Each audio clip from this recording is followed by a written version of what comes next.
Pagi. Pagi luar biasa. Apa kabar hari ini? Kami bisa luar biasa. AKB.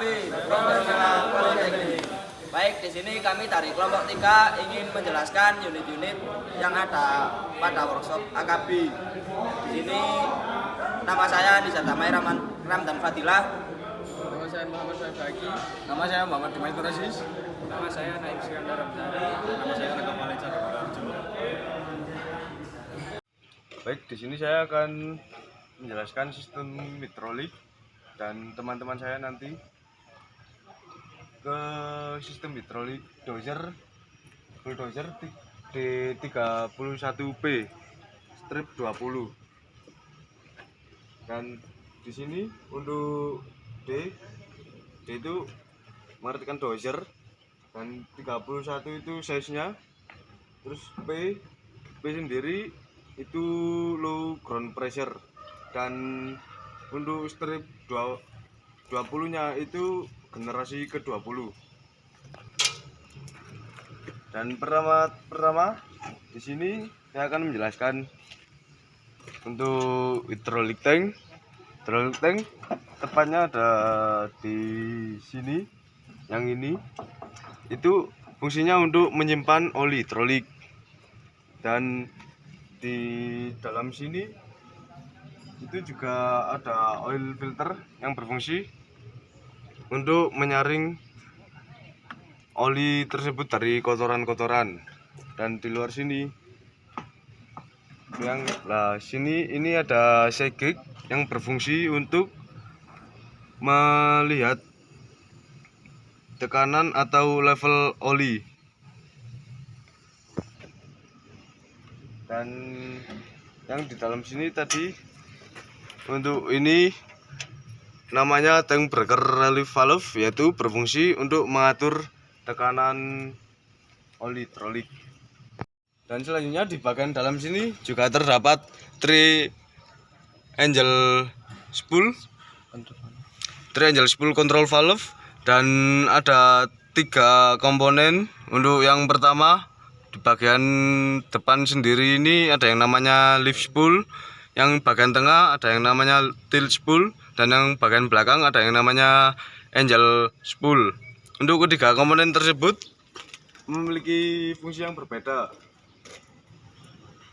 Dan yang pertama itu untuk leaf spool berfungsi untuk menggerakkan silinder leaf. Yang tengah untuk menggerakkan silinder tilt. Yang belakang sendiri itu untuk menggerakkan silinder angel.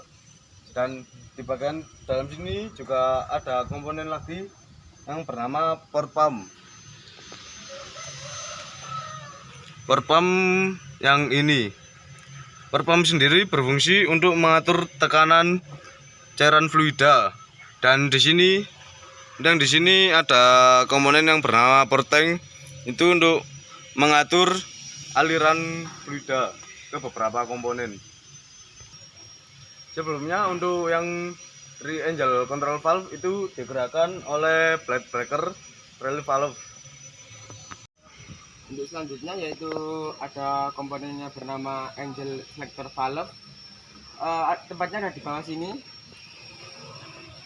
Fungsinya sendiri itu sebagai untuk mengubah aliran dari silinder leaf ke silinder angel.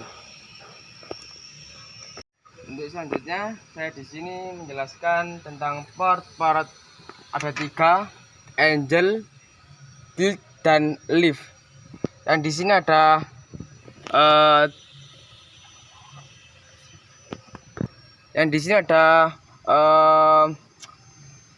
part leaf.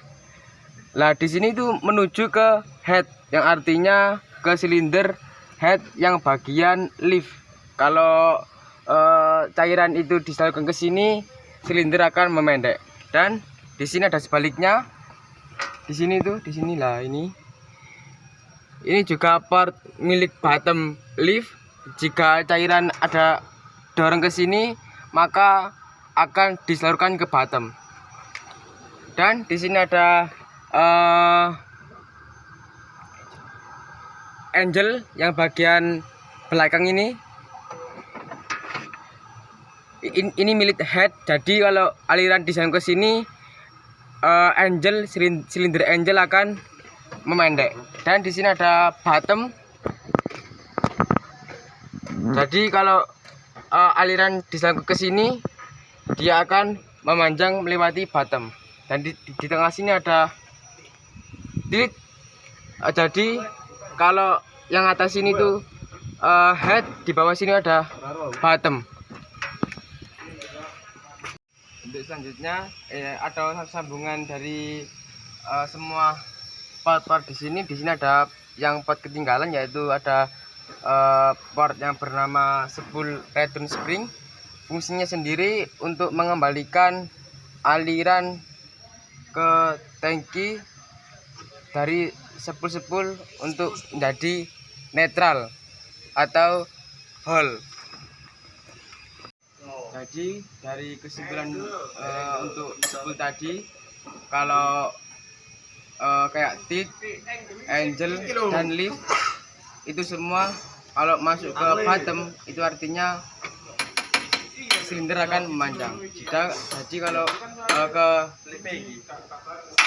head, masuk ke head, jadinya silinder akan memendek. Ada bagian silinder yang bagian left.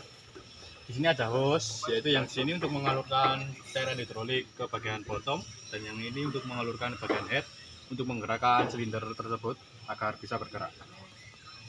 Baik, selanjutnya di sini ada di dalam sini yaitu pressure test port, yaitu untuk mengukur tekanan keluarnya oli dari hidrolik pump. Selanjutnya ada air bleeding valve, yaitu komponennya ada di sini, yang berfungsi untuk mengeluarkan udara pada sistem hidrolik. Karena jika tidak dikeluarkan, maka respon dari hidroliknya akan sangat lambat. Hidrolik pump yaitu berada di dalam sini, yang berfungsi untuk mengubah tenaga mekanik engine menjadi tenaga hidrolik yang disalurkan ke seluruh komponen atau attachment pada doser tersebut. Selanjutnya di sini ada silinder tilt yang berguna untuk mengatur sudut kemiringan pada blade ini. Yang kemudian ada angel cylinder yang berfungsi untuk mendorong atau memutar ke kanan ke kiri untuk pada blade ini. Lift cylinder yang berfungsi untuk mengangkat dan menurunkan blade.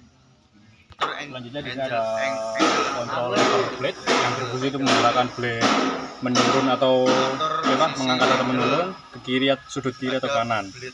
Dan di sini ada lock lever blade yang berfungsi untuk mengunci pergerakan blade apabila tidak digunakan atau tidak dalam operasi. Di sini saya akan menjelaskan tentang silinder